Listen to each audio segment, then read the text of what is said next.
Hello, folks, and welcome to episode 12 of Coming Up Comic. It is a hot day here in Chicago, and we're sweating balls, quite frankly. I am anyway. But we are here. I got my favorite new jeans on and one of my favorite new artist friends sitting beside me. Yeah. So give it up for Max Fitzpatrick. I also have my favorite new jeans on. This is so great. Really? Yeah, these are new.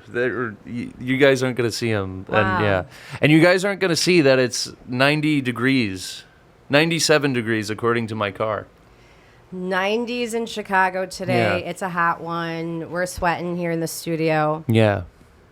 But we're good. We got the beer. We're doing well. You got the fans. I can feel some of the fans, so I'm okay. I'm doing good. We got air movement. We got a bucket of beer. Yeah. What more could we want in this moment? Not much. I like the place. I told myself I wasn't going to comment on because I feel like when people do podcasts, they're like, the place looks nice. But this, it looks great. We were talking about, Donnie already covered this, so but I like the telephone. I feel like I should be the first one to make use of it on the podcast. We'll figure it out later, I guess. But yeah. Yeah, it's kind of just a space that we've done that filmmaking workshop. Yeah. We did a couple networking events for female comedians. Mm-hmm. And then also when we were doing the show at Gladstone. Yeah. We used it as the green room and then the afterward party room. Yeah.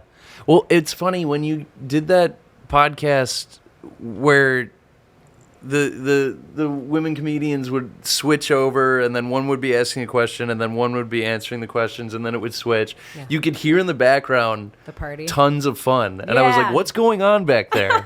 Now I know." Yeah, I thought that was a little intriguing too. That was the first time we had done something like that. That was a cool episode. I actually was a big fan of that. So yeah. Shout out to that experiment that worked. Thank you. Yeah. The Wet Girls Mixer. It was cool. It was super cool. Yeah. Thank you. Yeah. The whole show is cool. I'm in black and white right now. I just don't know it. Yeah.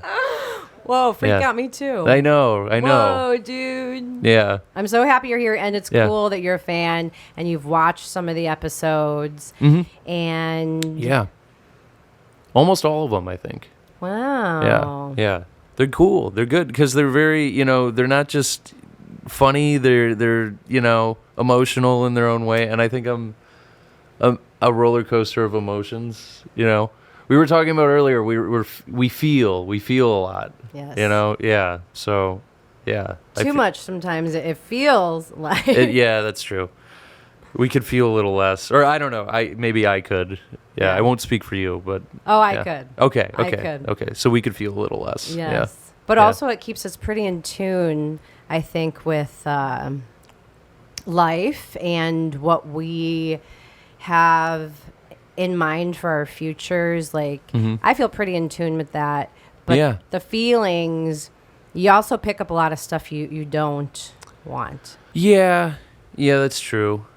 But I think I'd rather live my life the way that I live it than some folks live this very ignorance is bliss type of life, and sometimes I envy that, but I don't know. I'd rather be me in a sense that I care for things and people, and and that comes with a lot of baggage and things, but I think that's good. I think that's a good life to live, Yeah. I don't know. Yeah. I like that. Yeah. I like that a lot.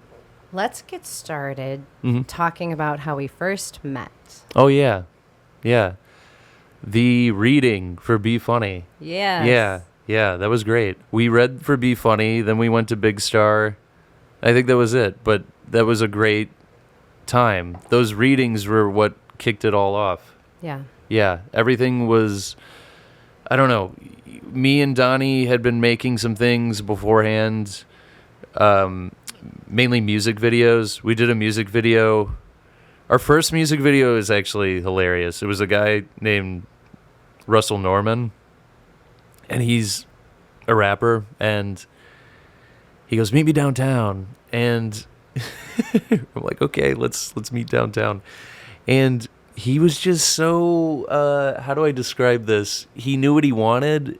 He's very stubborn, but he was a very creative guy. And me and Donnie were just basically chasing him downtown with a camera. And he demanded a lot, but it was sort of like one of those things where we were like, okay, this is our first thing to get us going. So let's promise ourselves that we're doing this because we want to make other things. And then eventually, I was telling you this, Cody and I, we have a experimental musical project called Brothers of Destruction, and we started making videos, and Donnie was filming them, and I think that sort of propelled Donnie to be like, okay, I want to make a movie. So we started talking about this movie about this guy who's sort of taking this drunken odyssey. He gets fired from his job, and he's hammered, and he's trying to win his wife back and get to his wife and kids, but he's encountering all these things and these adventures before he gets there, like the Odyssey. So he said in a previous podcast, he wrote like 5 pages. I wrote 16 pages, Donnie. Anyway, but I wrote them. I thought they were very good. And then, I don't know, a few weeks later, he goes, yeah, screw all that. I wrote a movie. I go, okay, what do you got? And he was like, it's about the stand-up comedy scene. I want you to be in it. You're going to play loosely a version of me, in my experience. And I was like, okay, cool. And I didn't know what to expect. So we did a couple readings at his apartment. And the first one was cool, but we were just like, okay, is this going to become anything? And then we did a second one at his apartment. And it got better. And then we went to the library, which I think you were at. Mm-hmm. So we read that. I thought that was one of the better readings. And you were telling me, I don't remember who played who, but you said you played multiple characters and you gave a spin on each character. Yeah. Okay. And you were fresh out of New York? Yeah, just okay. That acting class. And so I wanted to bring a little something different to each character. That was amazing. But the fun thing about that is we were both sitting on the same side of the table, pretty far down from each other. Yeah. So we both heard each other before we saw each other. Right, yeah. I really didn't. I think I also came in late. I'm not sure because I think we did 2 readings at the library. And the first one, I came in super late. I was super stressed out. And I was just like, hey, everybody, sorry. And it's like, great. The main guy is coming in late. That's a really great example to set. And yeah, but then I feel like through the reading, I did fairly well. I think readings are weird because, you're just reading off the paper, really. I mean, you can put something into it and some character into it, but that and auditions I don't love because it's not the real thing exactly, but readings are a little more looser than auditions. There's less pressure, and I knew I had the part anyway, so I was feeling it. So, yeah, but I remember you reading, I could hear your voice, and I was like, okay, who is that? Pretty good. Okay. And then we went to Big Star, and that's when we saw each other when we got up and started like saying hello and shaking each other's hands and stuff, or saying some people were leaving. But yeah, that was such a fun moment. I remember we went to Big Star and we just sort of talked about the what ifs and wouldn't it be cools about the project, and then just future things. And yeah, and then it evolved, and to Donovan's credit, he got the movie done, and the movie is so cool. It was so cool. I'm sure we're going to get into more about the movie, and not to skip totally ahead from beginning to end, but it was so cool to see everybody who was involved in the movie at that premiere at Book Club. Elbow Room. Book Club. Yeah. Yeah, okay, sorry. Previously I knew it was known as Elbow Room. Yeah, but at Book Club. And I just thought that was such a special moment. And, you were outside with the camera, and, and everybody was happy. Everybody was smoking weed or cigarettes. I don't smoke anymore, so it's it was a joy to be around. It's a joy to be around that cigarette. It's very nice. I didn't smoke cigarettes until Donovan made me smoke them during Be Funny, and then I started to like them, and I was like, dude, you ruined me. But all yeah, for sorry, Donnie. that was a lot. But I just do you remember anything in particular about the reading or any of that? I just remember, like I said, knowing you were the main guy. Right. And my back was to the door, so Yeah. I don't think I saw you when you came in late. Yeah. And so the first look I got at you was after, and then we sat next to each other when we went for nachos. Oh, and yes. margaritas. Yes. But yeah, so that was the first time we met, and we just kind of talked about what we do, what we're doing. And it was the beginning of where we're at now, and it's great because looking back on our friendship now, we've been to a lot of get-togethers. Yeah. We've made a movie together. Yeah. You've been a regular at Comedy and Caviar. And we're talking about future plans and projects. So there's a lot to discuss today. What were you going to say? That reading was the basis. No, that was all I was going to say. It started there. It started with the reading. Yeah. Thanks, Donovan. So take me back to childhood. Oh, okay. I know your mom, Michelle, your dad, Tony, and your sister, Gabby. Yeah. Is it just the four of you? Yeah, and I'm the oldest of me and Gabby. Gabby's 3-ish years apart. So my dad is he's a famous artist, is Tony Fitzpatrick. So coming into that world was interesting.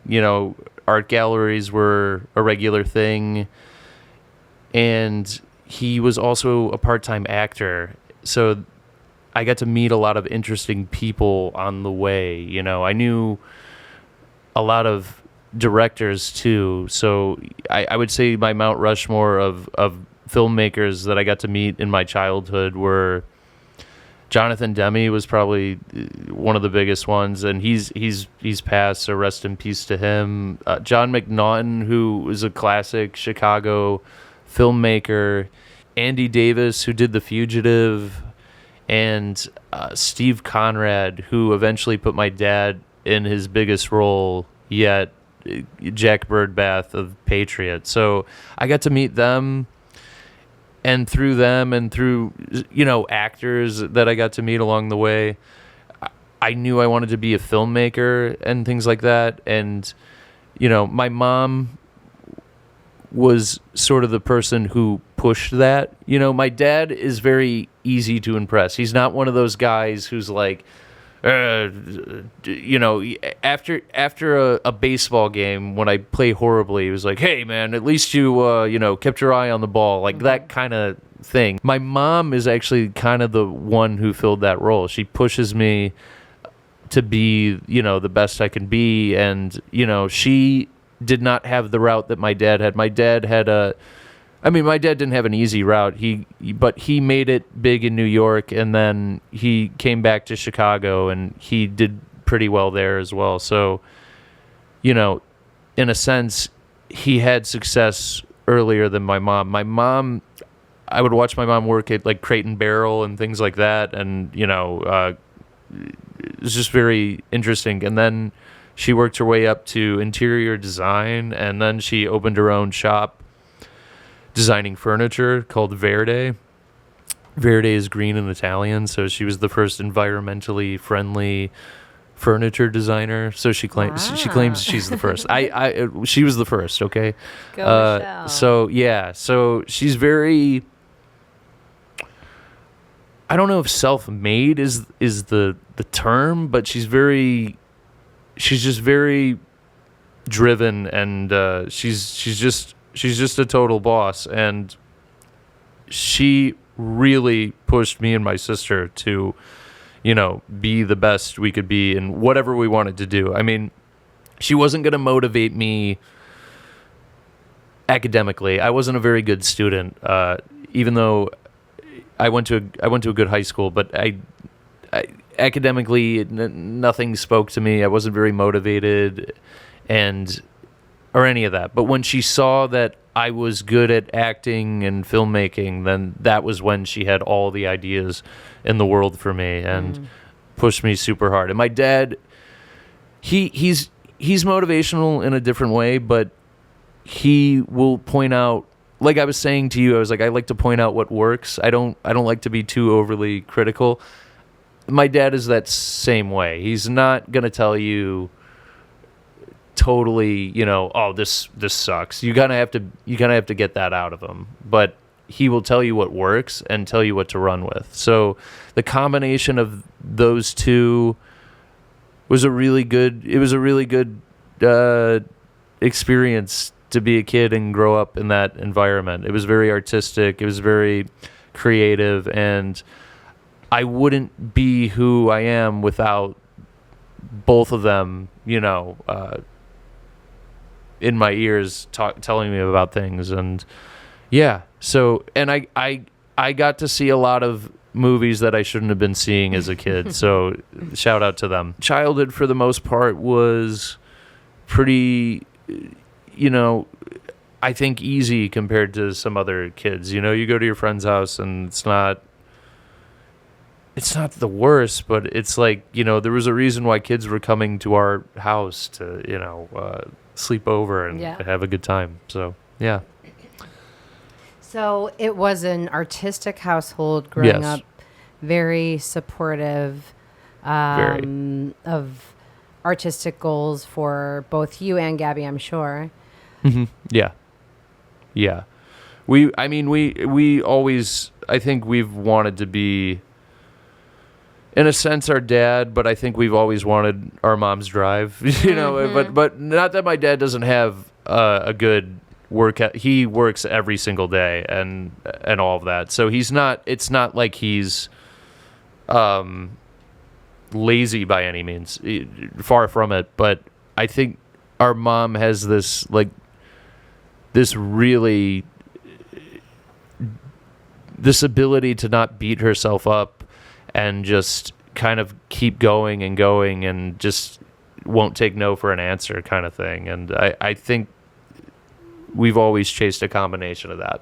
Yeah, and I think that's common to kind of try and adopt the best from both your parents. Oh, yeah. Yeah. I think your job as a human being is to take the best things from your parents and run with that, and then you have to stop whatever the mistakes or the generational problems that mishaps, comes. And maybe you will, maybe you won't. It's not but hopefully you do, and you become a more evolved version of it. Talk to me about college and when you got to when you were starting out as an adult, like what was the path you took? I know you ended up at Columbia, but what did you do before that? Well, so like I said, in high school, I wasn't a very academically motivated kid. I went to Whitney Young, so it's a good high school, and socially I did well. I could make people laugh. I could tell stories and things like that. So friends-wise, I didn't really struggle. I still am friends with a lot of those kids today, and I love them dearly. But student-wise, I was not really good until junior year and senior year. I took a creative writing class my junior year, and I took a video and editing class my senior year, and I knew that I wanted to be a filmmaker. I'd always wanted to be one, but the idea of kids in the hallway in high school being like, what do you want to do when you grow up or whatever, and you just go filmmaker, it's not really something you want to admit, really. Sure. At least when you're not doing good in school or any of that. And I remember, like, because I was like a class clown of some sort, or I was always just trying to say the funny thing at the right time. I'd always be like, I want to make pornos, and then everybody would be like, ha ha ha, Max is so funny. But secretly, I wanted to make movies. I just didn't want to make pornos. But I would say that as a joke to kind of mask my insecurity of being like, I want to be a filmmaker of some sort. And then by my senior year, I was coming clean to that and saying, yeah, that's what I want to do. And I went to Santa Monica College for a semester. Me and 6 friends went out there. Well, it was me and 4 friends.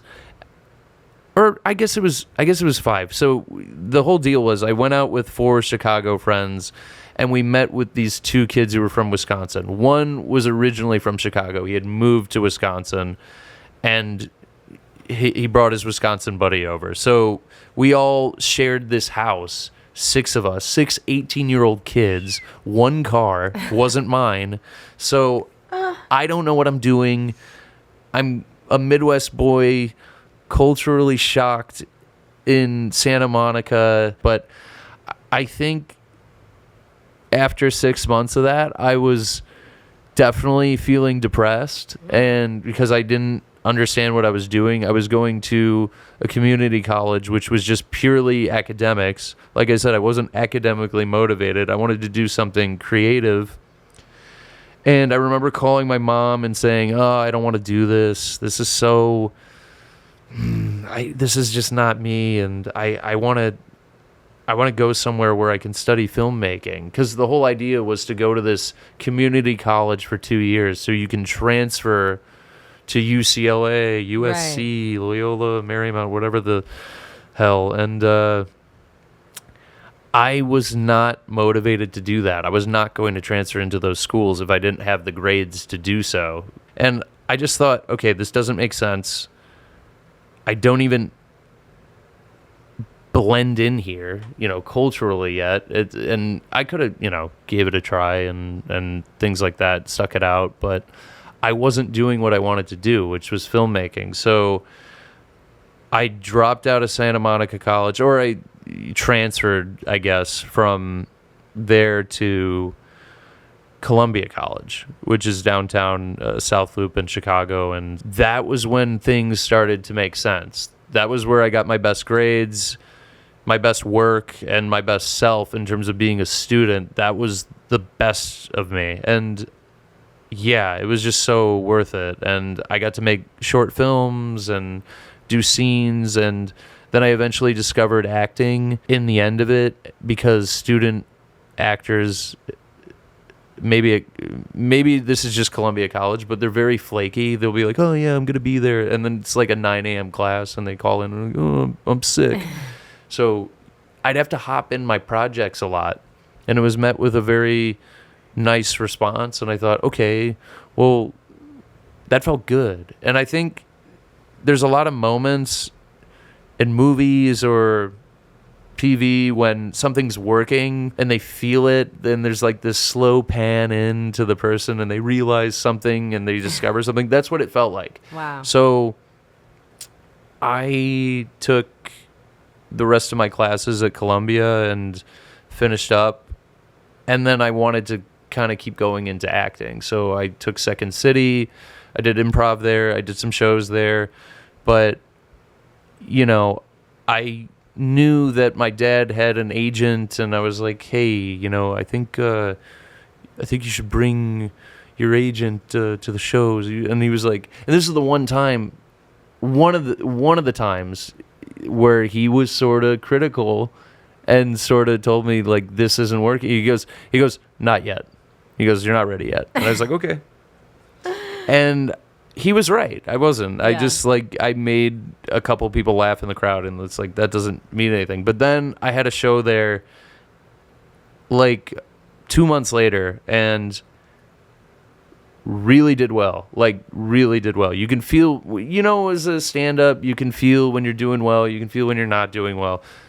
You could feel it. So I could tell I was doing well, and my dad was in the crowd, and he was like, yo, he goes, okay. He goes, I think, you know, you should get in there and talk to Bob and, you know, see what he thinks. You know, he was like, you don't have a good resume, but he goes, but, you know, you really killed it up there, and you got to look. He goes, let's just have him, you know, look at you. So then, you know, we met, and he was like, okay, you know what, we'll take a chance on you, let's just hope you can act. And I was like, oh shit. And because I didn't think about that part, I was just like, yeah, I'll get an agent. And then my first audition was miserable. It was the worst thing ever. But these girls who were working the room were so nice. They were like, oh, it's okay. And they, like, you know, when you're, like, crying from shots at the doctor and you get a lollipop, that's what it felt like. I wasn't crying, but I was inside. I was. So it's like they might as well have given me a lollipop and hauled my ass out of the room, because that's what they did without the lollipop part. And then I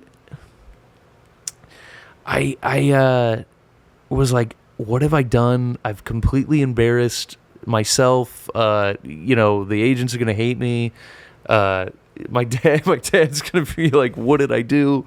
And this just all blew over. And then my second audition, I got a part, and I was like, okay, cool. And it was Chicago PD, and I played a stoner security guard. It was really great. Yeah. So then I started acting, and and then my dad got that part in Patriot that I was talking about previously. He played a character named Jack Birdbath, and then they got a second season out of it, and he went to Paris, and I got to go for a month to just check out what was going on over there, and I really got to learn filmmaking better than any class that I took at Columbia,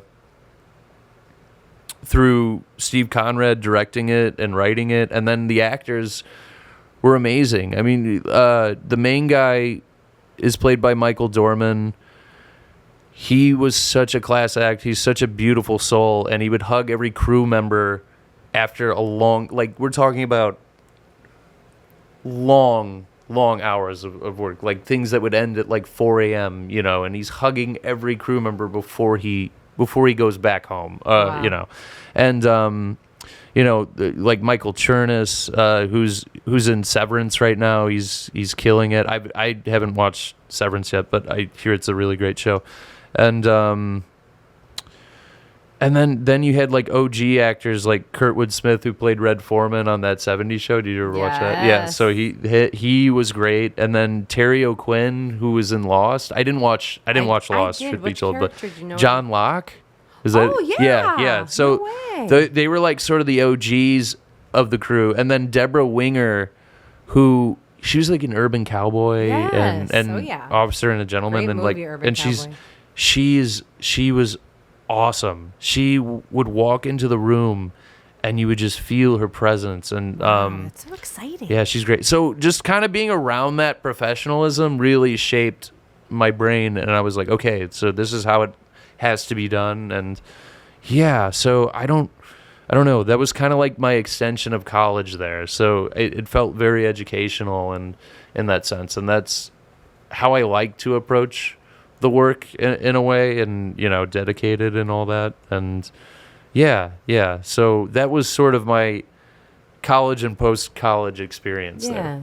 Really kind of secured that dream of being a filmmaker. Oh, for sure. Oh, and 100%. Seeing it from behind the scenes like that.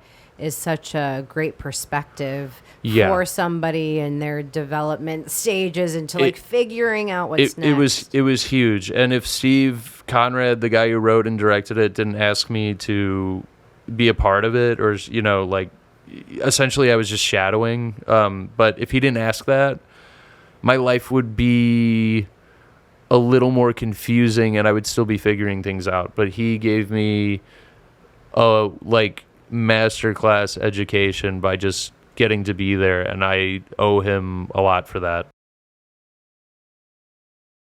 At what point did you decide to do improv and then comedy? Walk me through when that came into the equation. Yeah, so after I graduated Columbia, I was sort of bored.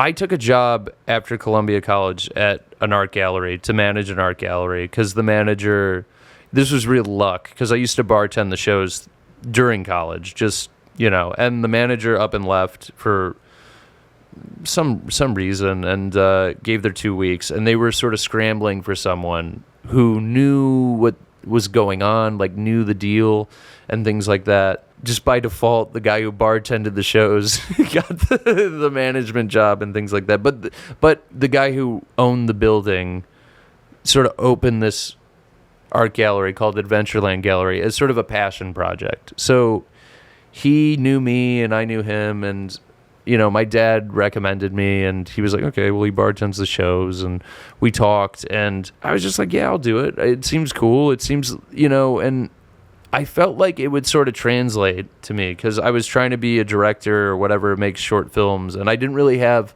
even though I was acting, I didn't really understand how much I wanted to act. So I took on the gallery job. I worked there for 5 years, and then the pandemic closed it, but it was a great time, and we had some really good shows there. But in a way, it's sort of a job where you're sacrificing yourself for another artist. You're getting everything they need. You're hanging their show. You're, providing, the music, the alcohol, and things like that. And you're sort of this host, and you're making sure everybody's good, and you're taking away from yourself. And in a sense, in the first year of that gallery job, I was sort of like, oh, I still want to do something, and I'm not feeling very creative. Like, I like my job, but what can I do to, do something for myself?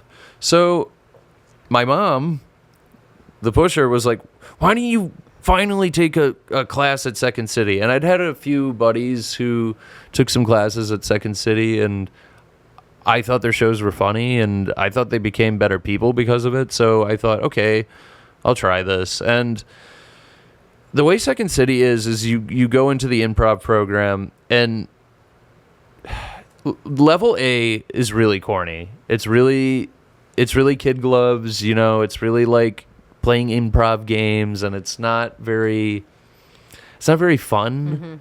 Mm-hmm. It's very beginner, and it can weed out a lot of people who are like, this sucks, I'm out of here. And I don't blame anybody for seeing that and being like, I'm done.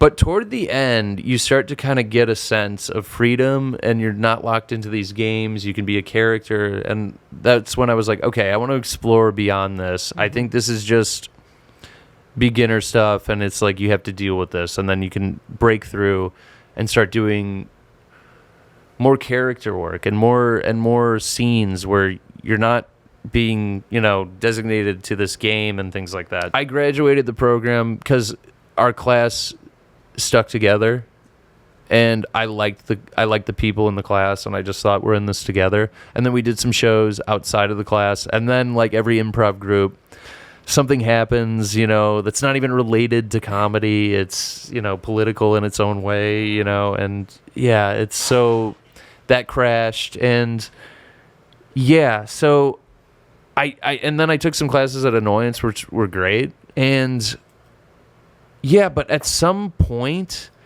you just get over the idea of at least for me, I got over the idea of just not having real purpose on stage. Like, I wanted to act. I wanted to be a character and have lines and start, I don't know.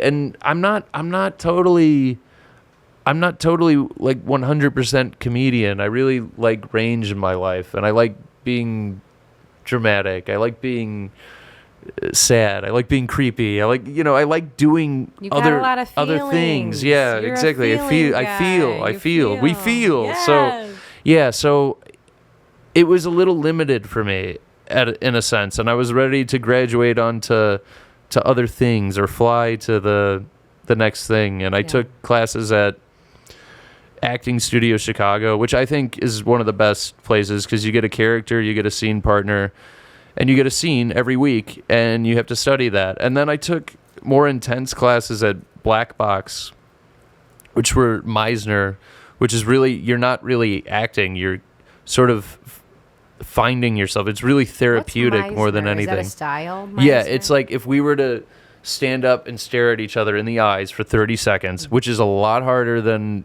you think. Well, with you, it'll probably be easy. But I'm saying, you don't know this person, and you're just staring at them. And then you have to call out. I'm like trying to like stare in your eyes. Yeah. And I was like, whoa, and then you have to call out what you think they feel. But I think those are two valuable places to act. And I think Second City is really valuable. It's how you kind of turn into somebody else on stage and you see what works, and it's free.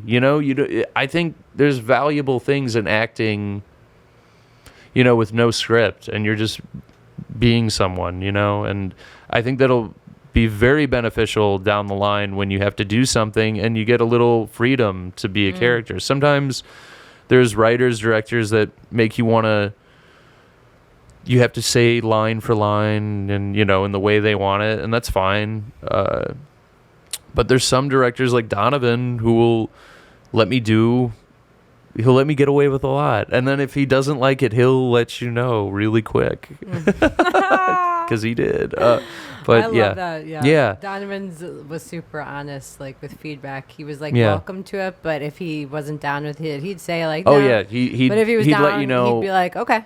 He'd let you know right away. Yeah. I remember me and my sister were doing a scene. He goes, hey, this scene, it's a little weird. It's a little basic. He goes, if you can rewrite some of it or redo it in your own brother and sister way, that'd be great. And I thought my sister and I did this great scene about how, and I'm going to explain it because we didn't get to do it in the movie, but like my sister plays a mom and she's always busy, and she never has alone time. And I felt like I was always alone as a character and like always had this kind of, and we were kind of saying like in the end, it has these benefits and it has its like downside to it, being really, busy and around people, you're never lonely, you're never any of that, but you're never alone. You never have any privacy. And then when you're alone, it's so lonely, it's so sad, but you're to yourself. You get to, in my case,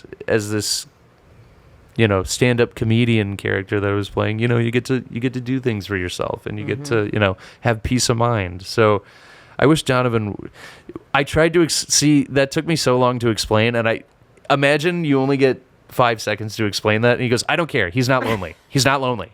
I don't care. He's not alone. So just do the lines that I originally did. Your Donovan impression is so straight on. Oh yeah, like, I've been waiting to imitate him for a while. Wow, it's good. Yeah, it's good. Yeah, he was very, and in that time he put a lot on himself. He put a lot on his plate, so he's very irritable in that moment in time. So it was very funny to watch him unravel there. But he got it done. Take me through then COVID and what happened after that with the music videos, Brothers of Destruction, and then of course Be Funny. Yeah. So basically COVID happened, and that was fun for like the first 2-3 weeks. And then if you were me living in a tight house with my dad, my mom, my sister, and then at the time girlfriend, so it was like it's a really packed space in that sense. It sort of drove you nuts, and you were just waiting for it to end. And then when it ended, auditions started to slowly come back. I was actually getting some good readings. I was reading for some good stuff, but I think what essentially really put things to a halt was the SAG strike. And that was so miserable for me. At the time, I was not only going through that strike, so I couldn't do anything. Like, I wanted to make a short film. I wrote it. I had it ready to go. Donovan was in, and it just didn't pan out because I had, the strike. And then I was asking, hey, wouldn't it be okay to make a short film? It's not like we're making a Hollywood production. And everybody's answer was like, I wouldn't do it. You stand in solidarity. And that's kind of the thing about, unions and things like that. You got to stand strong and, and sacrifice things. And hopefully it's all for the better. And so I was like, okay, what can I do? And also at the time, like, my grandpa had passed, my childhood family dog passed, who was like the most amazing thing. And then I was going through heartbreak and things like that. So it was a very tough era in my life. But at the time, I'd always talked to my friend Cody O'Grady about this project called Brothers of Destruction, and how I wanted to make music, and I kind of wanted to make it sort of this. The videos would be, not bands lip singing in the video or anything. It'd be like a story, and then the music would be the soundtrack. And if we ever do shows, the shows would be, in a sense, school plays, like Peter Pan getting lifted. I'd love to get lifted in the air and things like that, or whatever. I don't know if I could pull that off, but sort of productions like wrestling or something, like, like theater in that way. We've never done a show, so I don't know. Maybe we will. Knock on wood. Thank you. We started making music. It was terrible. And then all of a sudden we made this track called Army Man, and I was like, oh my God, this is really good. And then I started to get better because I'm not musically...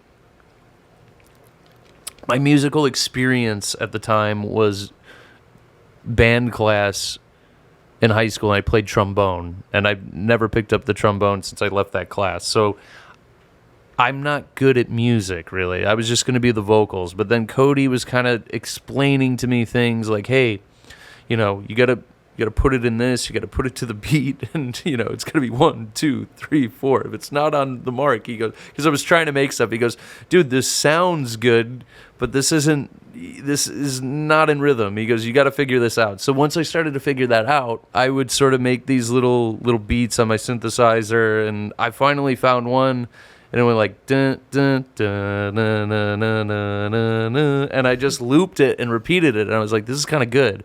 And I knew how to record on the mic at the time, so I was like just kind of playing around with it. And at the time, I was like in a weird place in my life where I felt like I was trying to fix everything. Everything was out of my control, and I couldn't grasp anything, and just nothing was going my way. So I was like, I was like thinking of things like, I could fix it.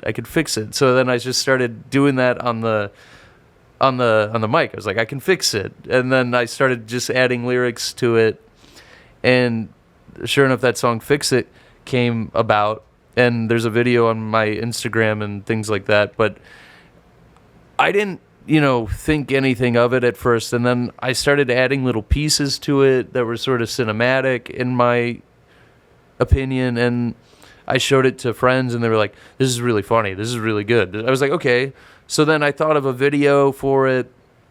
I told Donnie about it. Donnie and I went out, and I was just going to be dressed in my regular clothes. And he goes, I think you should be dressed in a suit and have a tie, and you're just walking around the city aimlessly and things like this. And he goes, you should have this box of stuff, of like flowers and things like this. And we just put a box and stuffed all of Donnie's random shit that he had in a box. And I was just walking around with that. So we did the video, and then Cody added like a drum to the track, and I thought it really completed the track. And yeah, and then I put it out there on New Year's, and people really loved it. And then, which was cool, because it was like the first joy I had in a really long time, because I hadn't really acted, I hadn't really done anything for myself in a while. And so it was kind of bringing me back to those like days when you're first acting and you're like, this is working.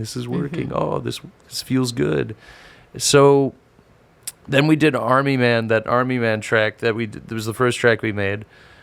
And then I changed it to 1-800-BOD Army, because I just made it like a sort of a infomercial type of thing. It was, kind of like an army ad, but I was sort of playing with the idea of like what were some funny 1-800 things, and I thought of like a sex hotline thing, and so we tried to make the video very oddly erotic and weird, like you'd see this late at night kind of thing. So we did that, and it was sort of like in my opinion, we were just playing with the idea of propaganda and cheap commercialism and things like that. So I thought that was awesome, and people really liked that. And then I did one with a pool hustle one called Getaway, and that got into festivals. 1-800-BOD got into a lot of festivals too. That was really incredible. And that was kind of what was really game changing for me, these videos, is like I just started submitting them to festivals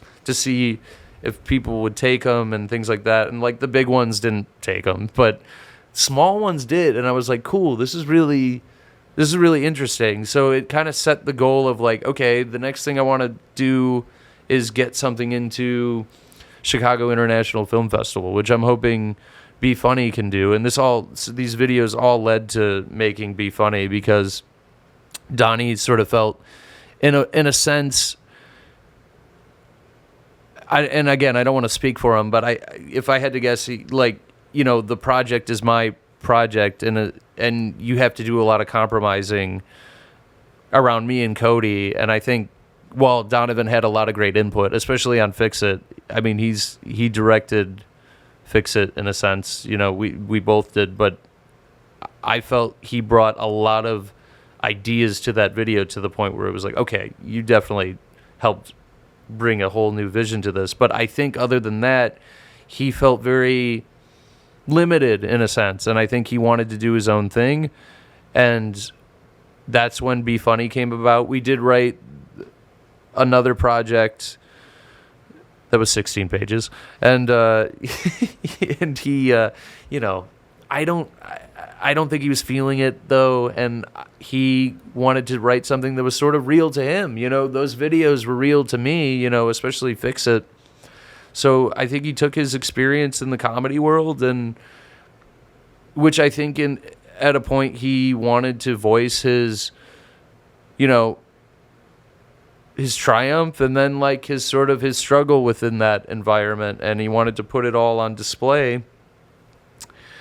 And he did that very well. He really wanted to tell a story that was, special to him. And I think that reading the script, you can tell it was personal and things like that. And while I'm not a stand-up, I've done stand-up and I like stand-up, but I had to kind of find the character through, what's the desire, what's the want, and the desire is to be the greatest stand-up you can be. And, I think that's relatable on all fronts. I think that everybody who's an artist of some sort, painter, actor, dancer, comedian, what have you, they want to get the best. Maybe they want to be the best. I think that's impossible, but I think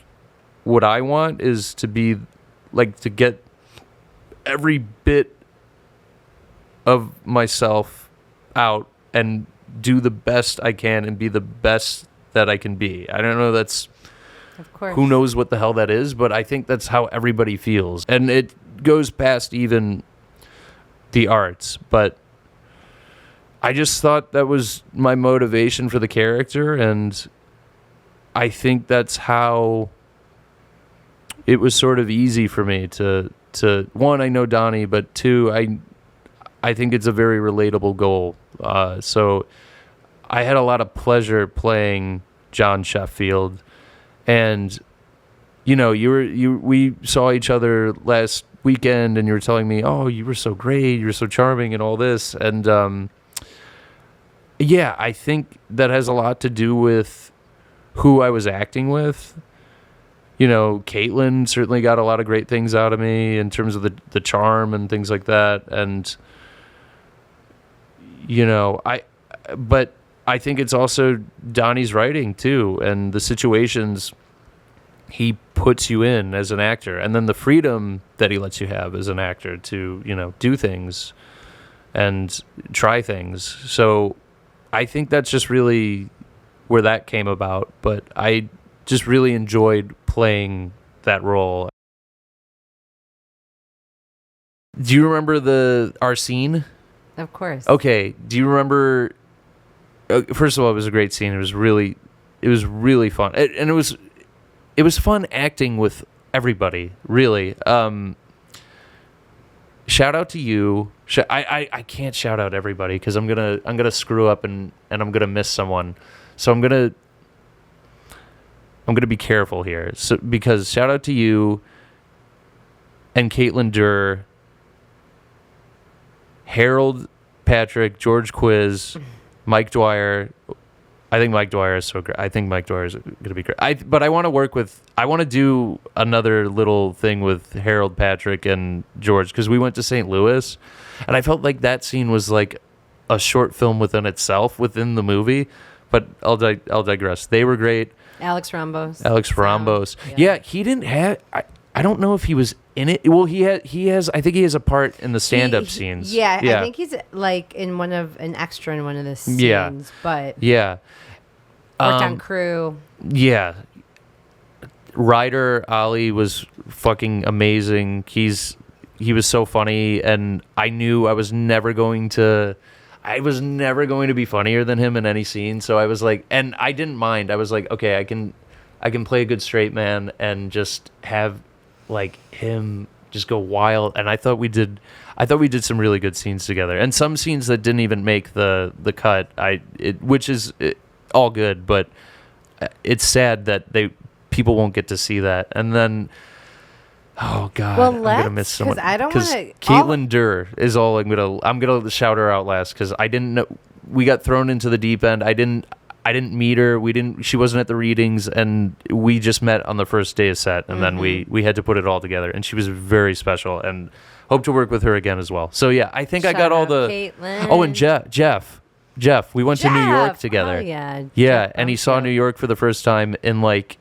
Can I do another Donnie impression real quick before we move on? Please. Donnie was like, we gotta go. And he's rushing us on city bikes. And he goes, okay, that was great. And like Jeff is seeing all these, he's seeing the Empire State Building, the Statue of Liberty, Brooklyn Bridge, all this. We're taking ferries, we're doing this. He goes, let's get out of here. Let's go. And Jeff got the weirdest New York experience. He got he saw everything, but just within 10 to 30 seconds, and then we were gone. We had the screening at Book Club. Yeah. And it was just incredible. Mm-hmm. Working on it, I, of course, helped get some locations, which was very exciting. Had a small part in it, but very cool role, which was very exciting. Yes. We did that interview out in front of the Den, which I posted on my Coming Up Comic Instagram, which was very cool. But the community around Be Funny was incredible. Yeah. And to see the finished film, there was all of us were just shook. It was just incredible. Yeah. You came across so funny and true and charismatic and really encapsulated the character. And Thank you. You just did an incredible job. Thank you. And everybody did a great job. Donovan's vision came to life, and I love how he portrays Chicago. He does it right. He doesn't shoot like a tourist. There's some projects out there that you could tell a tourist shot this city, or somebody who didn't grow up here or things like that. Just, it irks me, and I know it irks Donovan. So to kind of have it done that way was really special. Yeah. It was incredible. Yeah. And I'm happy to be part of it. And I can't wait to see what happens next. Right now, he's obviously submitting it for different festivals. Yeah. We'll see what happens. It's exciting. And, in the end, we made a feature film for not a lot of money. And we got really good locations and just a great, as you said, group of people. And that night that we all watched it at book club, not elbow room, it was a very special time because I came a little late, but I'd seen the movie more than a few times. But at the same time, I was very nervous. There's always this weird thing that I have where I don't know what it is. I'll either get nervous or I won't. But I think in this case, it's like I'm in every scene. So, you're really going to have to tolerate me for an hour and a half. Yeah. So I was just, remember, I got in. I didn't want to, I got in late. I didn't want to sit in with the crowd or anything. It was just a weird thing. And then I sat with Donovan just close to him. And I was just kind of watching in the corner, and I was like, oh, this is good. Oh, that works. Oh, they laughed at this. Mm-hmm. And after it was a really great energy and response, and everybody looked very proud of the project and what they, contributed to it. And yeah, I can't say enough. It was really great. It was, man. Once Be Funny wrapped, you and Gabby brought Driven to life. So tell us a little bit about that. Driven is a movie I wrote in July when I was feeling sort of in an odd place. I had just gone through, a breakup, blah, blah, blah, whatever. But I was sort of in the place where I was exiting that sadness, and I was starting to kind of come into this grateful place, about my friends and family really helped me along the way. This is a really great thing. And then I started to kind of develop this idea in my head, who would I be if I didn't have this foundation, if I didn't have these people by my side? Where would I drift off to? And I would be probably a really sad guy still. Or, even more sad and lost. So I started to kind of develop this character, and then I wrote a story for him. And essentially it's about a rideshare driver who experiences this sad breakup, and he's sort of drifting off into isolation, and he's navigating through this, what appears through his point of view, a toxic world. And essentially it's about a rideshare driver losing his mind. And so in a sense, it's me if I didn't have the good people around me or something art. Like that. Yeah. And my creativity. Yeah. So I wrote it in July. I showed it to Donnie, and he was like, yeah, cool. But I write things all the time, and I don't know what to make of them all the time. And I just kind of, send them to some people. And but there's always something that stuck out about that project that I really liked. And when Gabby got back from Mexico from the film program, I show it to her. She's like, let's do this. I go, really? I go, that one? And she goes, yes. I go, okay. And she starts to tinker with it, make it better, starts to bring these elements to it, themes. The themes I'd say are like toxic masculinity, isolation and fleeting from, human connection in a sense. There's a lot of things about social media that I think are in there that are drifting us apart as human beings, really. And she really hammered home this part, in the beginning of my first draft. He's listening to this toxic alpha male influencer, like, the economy's tanking, and you're worried about females, all this, whatever. And like, she's like, he needs to be the narrator of this whole movie. I go, because this is what's driving him, and this is his only connection of trying to get better as a person, and it's just through one person and one perspective. So we listen to a lot of Jordan Peterson, Andrew Tate, whatever. And like, it was really funny research, because we were sort of watching it and we were like, this is really interesting. Like these guys they're not great people, but like we started to understand how they can get sort of schemed into it. So we were just trying to play with that.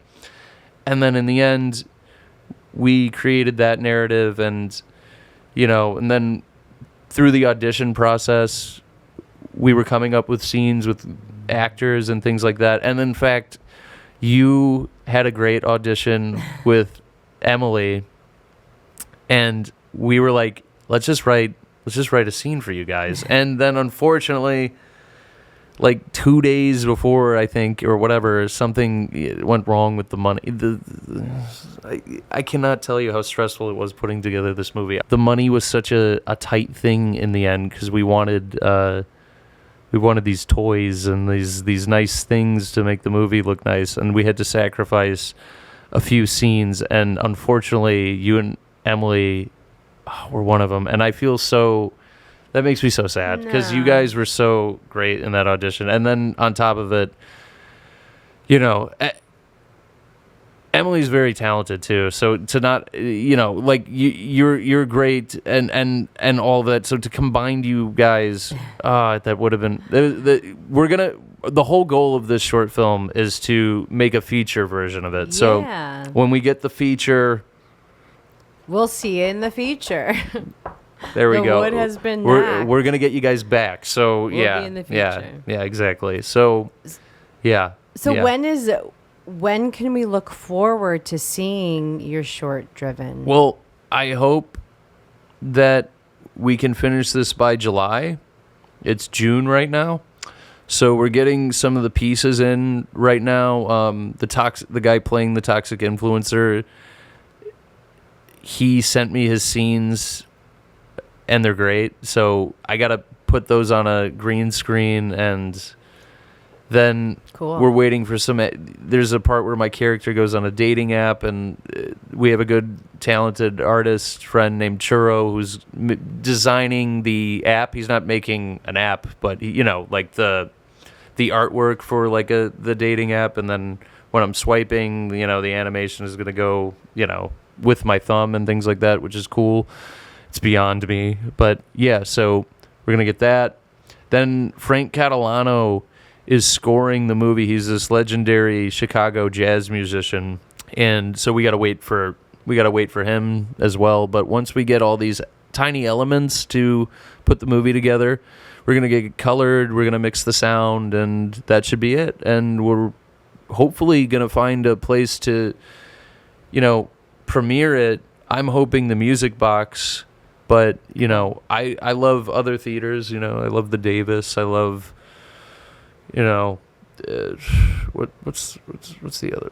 Siskel Center, things like that. If one of those three would be nice. That'd be nice. I'll leave it at that. It shall be done. So, yes. So hopefully I'll get to invite you, and we can see it. I really enjoy it. I think it's the best thing I've made, in terms of writing and acting and directing, because I went in such a different place in my life where it's like I quit smoking, and I think that kind of opened some things up for the character. And then, like I said, I was torturing myself for the character. I wasn't drinking for 2 months, and ooh, this is so great. This is so great. But you wanted to get frustrated and angry. Cheers to you. Cheers. I wanted to take away simple pleasures in my life. So, that involved really good food, and I told you I was just eating, my snack of the night was just almonds and a seltzer water. It was really psychotic, Basic. but it was nice. It was interesting. It's nice to torture yourself. That method acting. A little bit. Nice. I have a method. Nice. It's just a method. Yeah.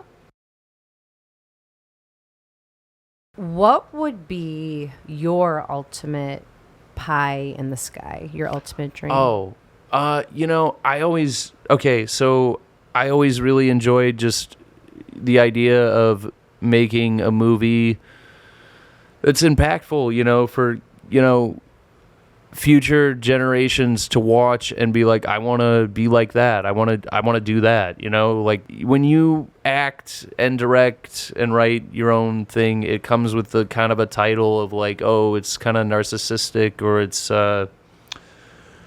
it's sort of, it's a lot to do. But, I watched a lot of my favorite filmmakers did that. So,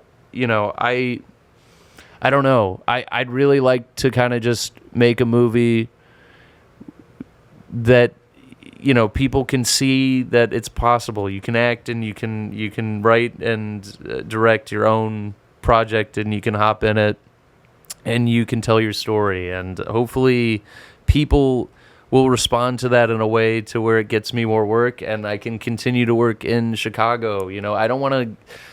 Look, if Hollywood gives me a job or whatever, cool, great, I'll take it. But I think the important thing is you got to realize, like, it's kind of dying in a sense, and people don't want to be in studios or sets. People want to tell real life stories again. I think that's at least what I want to do, and I just want to kind of tell, the real Chicago, like we did with Be Funny, and I think Driven has some good Chicago stuff in it. But I just think there's a really untapped community here, and I really always liked the New York art scene in the 80s when, the no wave scene where, Jim Jarmusch came out of, and he made really great independent movies, and he still does. But like those first few movies he made were really what film kids wanted to make, and I hope I can just inspire the next generation, or like just impact the world in a certain way, or at least Chicago in a certain way, where they can think about just telling their own story and things like that, and that it is possible and inspire people. Yeah. I like that. I like that a lot. Yeah. So now, where can people find you on Instagram? Max Fitzpatrick, MAXFITZ Patrick. There you go. Yeah, and I'm on that. And what about your YouTube for your music videos? Brothers of Destruction. Just type in Brothers of Destruction, Fix It. Type in Brothers of Destruction, Getaway. Type in Brothers of Destruction, 1-800-BOD Army. You're bound to find me on that. If you don't find me on that, you're not trying hard enough. So yeah, those videos are really nice. They kind of propelled a lot of things. Brothers of Destruction, if you can't find it, you didn't try hard They're enough. really fun videos. I really enjoy them. And more are on the way. I want to make 100 of these videos, and one day they'll be in a art museum of some sort. Or one day, I don't know. That'd be nice. That'd be really nice. I like that. That's another dream. Anything is possible, Yeah. Max Fitzpatrick. Yes, it is. Yes, it is. So what do you want to end this thing on? What would you like your final message to be for this interview? Because we'll have you back in the future. Yeah, I'd love to be back in the future. If you guys are hiring a lowly actor, and would want to pay him some money to speak your lines, just think about me. I do this for the dream, but I also do it for the money. No, I'm kidding. But it'd be nice to get paid a little bit, just a little bit, if you want to book. Maybe I'll do it. We'll talk. right? We'll talk. Okay. Oh yeah. Book me for acting. Book this. If you want me to read guy. your script, I can read it. I won't be that. I was telling Kelly, I'm not very critical. If you want me to He'll tell direct you what something, works. I'll think about it. But yeah, but you might, I won't hurt your movie or your Yeah. feelings. or your feelings. Because Really, he feels too. yeah, Folks. yeah. We feel. We feel To too. feeling. You're gosh Boom. darn right. Cheers. All right, cheers. Thank you to Max Fitzpatrick. Episode 12 in the books. Coming up comic. Yeah. We did it. I love this guy. Check him out on the gram. Check out his music videos. Thank you. And check out Be Funny. It is coming soon Mm-hmm. to a theater near you. Yeah. Oh yeah. We're out with Coming Up. Goodbye, Comic. Mom. Goodbye, Dad. See you next time. Bye, Fitzpatricks. Yeah. Peace. Goodbye, Gabby.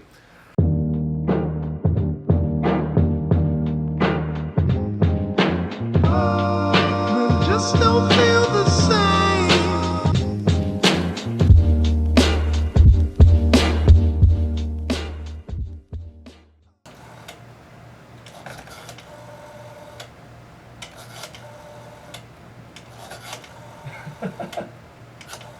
Wow. Old childhood number. Hello. This is Max. Hey, how you doing? Yeah. Don't worry about who I am. Just listen. All right. Shut up. Listen. Just do what you're doing. You have all these ideas in your head. They're gonna make sense one day. So just keep doing what you're doing, and everything will make sense. Yeah. Don't worry. Don't worry about. Yeah. Okay. All right. Yeah. All right. Just. Did you listen to me? All right. Goodbye. Don't worry who I am. That's a wrap! Bing! We did it.